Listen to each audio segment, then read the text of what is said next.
Hello, this is Trinity, and I have a little bit more of a not so uplifting thing to talk about with you today. This is regarding puppy mill dogs. And it's a big problem because, one, there's a lot of puppy mills, and two, because a lot of people don't realize how they're supporting puppy mills. Anytime you purchase a dog from a shop, you are probably supporting a puppy mill. And I'm sure most of you have already heard of the horrors of puppy mills and the problems that they cause, but what you may not be aware of the additional harm caused by puppy mills. You think, well, those dogs still need homes, so we should still buy them. And on that, yes, I agree. But the problem is, by buying those dogs, you are supporting the puppy mill, and you are supporting who knows how many more generations of litters of puppies that are going to have horrible lives, and eventually most of them end up getting euthanized. I'm actually going to read a passage to you today from a book that I'm in the process of reading. It's called The Other End of the Leash. It's written by Patricia B McConnell. She has a PhD in ethology. She's an animal behaviorist and dog trainer. She's really fantastic, and she's actually a really good writer. Pretty funny, too, though not always on purpose. And what I'm going to read from you is just a passage she has in her book about one of the thousands of cases of dogs that she worked with that was affected by its puppy mill beginnings. So I'm just going to read this to you. It's a really great little reminder. So here goes. Calvin, the little white fluff ball curled up on my client's lap, had gone home from the pet store with Mary when he was almost 7 months old. He had spent the first 6 weeks of his life in a puppy mill. After being born of his littermates in a tiny wire cage, a cage he never left until he was delivered to the store, he spent his next 5 months in yet another cage, although this one was cleaned daily. Protected from germs by a glass between himself and people, he rarely got to interact with anyone beyond the pet store staff, and he never met other dogs except the brother and sister who accompanied him. Occasionally, but not regularly, a dog-loving employee would let him out to play after closing time. When my client Mary found him, he was curled up, alone, his littermates sold, 2 big brown eyes and a pool of white fur. Mary was doomed the moment that she saw him. Recently divorced, she was lonely and tired, and the sight of little Calvin, terminally cute and desperately in need of rescue, pushed all of her buttons. Mary needed something to rescue because she needed rescuing herself. She wanted something to cuddle and pet. Calvin needed escape from his sad, lonely existence. You might have thought that it would be a match made in heaven, but in this case it turned into a living hell. I always ask clients, this is Patricia talking, what the primary problem is that they've come to me to work on, but Calvin's owner was hard-pressed to pick just one. Now 3 years old, her cute little dog urinated and defecated in his crate, on the bed and all over the house. Every day when Mary returned home from a hard day of work, she had to bathe Calvin and wash out the crate, both being smears of urine and feces. But that was just one problem. Calvin was also terrified of strangers, and wouldn't stop barking when she had visitors over. As he'd gotten older, his barking had become more threatening, and last month he had nipped the ankle of Mary's neighbor. It wasn't a serious bite, but last week he had done it again, and this time he had drawn blood.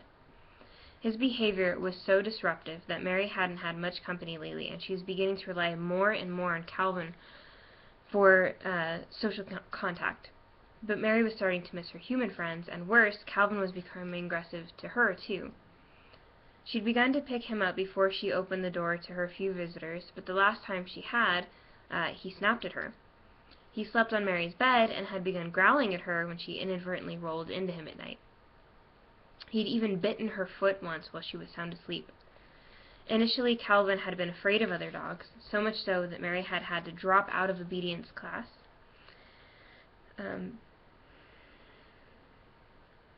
Lost my place. But lately, Calvin's crouching in fear had changed to lunging and snarling, and now her walks in the neighborhood were becoming nightmares. so she had to keep him away from other dogs as well as from people. And yet, as tired and frustrated as she was, Mary still adored Calvin, and Calvin clearly adored Mary.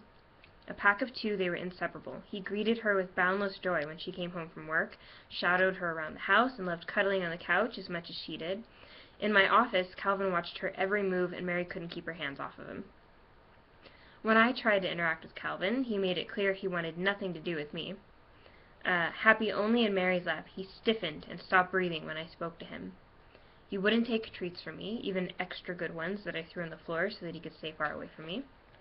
When Mary put him down on the carpet, Calvin panicked and began hyperventilating until she let him up on her lap again. Mary was desperate to get help. She loved Calvin so much, and yet she couldn't continue living like this. She asked me what she could do to get him turned around. I asked her how long she had. First, I gave her the good news. There was a lot she could do to help make her and Calvin's life better, and she could get started right away. But there was also bad news. Calvin's early development could never be overcome completely. Like humans, dogs are a highly social species whose normal development requires social interactions during specific times of their puppyhood. Calvin could learn to be more comfortable around unfamiliar people, but he would never become the well-adjusted dog he would have been if he'd been raised in a normal environment. My prognosis on house training Calvin was guarded because dogs who learn at an early age to go potty where they sleep are exceedingly difficult to house train when they are adults. The problem with the best chance of a successful change was his behavior toward Mary, but that would require Mary to stop treating Calvin like an infant and more like the mature, grown-up guy that he was. Mary had the equivalent of a 25-year-old son living in her house who got attention, food, and free massages just because he was cute. To change his expectations of entitlement, Mary didn't need to get harsh with him or stop loving him. She just needed to recognize that, in spite of his sweet little face, Calvin wasn't a needy infant who required her constant nurturing to survive. 6 months later, now this is the important part, it took her 6 months to start to get a payoff. So if you have a dog like this, you need to speak to a trainer. You don't know your dog as well as you think you do, and you don't know the inner workings of dogs as much as you think you do. And this book is a great book to figure that out. I had no idea what I didn't know about my dog until I started reading this book, and it's a fun, really good book to read if you are a dog owner. I recommend everybody read it. But again, half a year before it started to pay off, but if you take in a dog, it's your commitment to do something like that. 6 months later, Mary's work started to pay off. Calvin began to associate visitors with wonderful treats and no longer barked and nipped at them. He preferred that visitors not pet him, but he no longer saw them as invading aliens. Calvin continued to adore Mary, but he had started to learn social manners and no longer had a temper tantrum when he got irritated. It would take a lot of effort to teach him to get along well with other dogs, but Calvin could walk in the neighborhood now without barking and snarling at other dogs who passed by. He'll never be fully house-trained, but he's much better now. During the day, he's allowed out of the crate, and Mary doesn't have to wash a stinky dog every night when she comes home from work. She makes a little side note here. It says, Chapter 8 presents some of the suggestions that Mary followed to improve Calvin's behavior, especially toward her. A full explanation of all the things that Mary did would take up a book in and of itself. Now, when she's gone, he relieves himself in a doggy litter box in a back room. It's not ideal, but it's good enough for Mary and the little dog that she loves. One of the millions of dogs who was permanently disabled as a puppy by people who produced and marketed him as if he'd been a case of soda pop. To me, that's really heartbreaking. And again, The Other End of the Leash by Patricia B McConnell, Why We Do What We Do Around Dogs. This is really great because it talks a lot about the differences in how us as primates communicate versus dogs as canids communicate.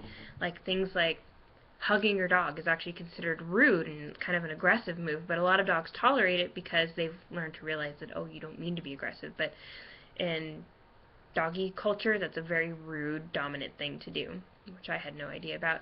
It gives you lots of great tips for approaching strange dogs. It's just a fantastic read, and it really has helped me to communicate even better with my dog, Suki, whom I adore.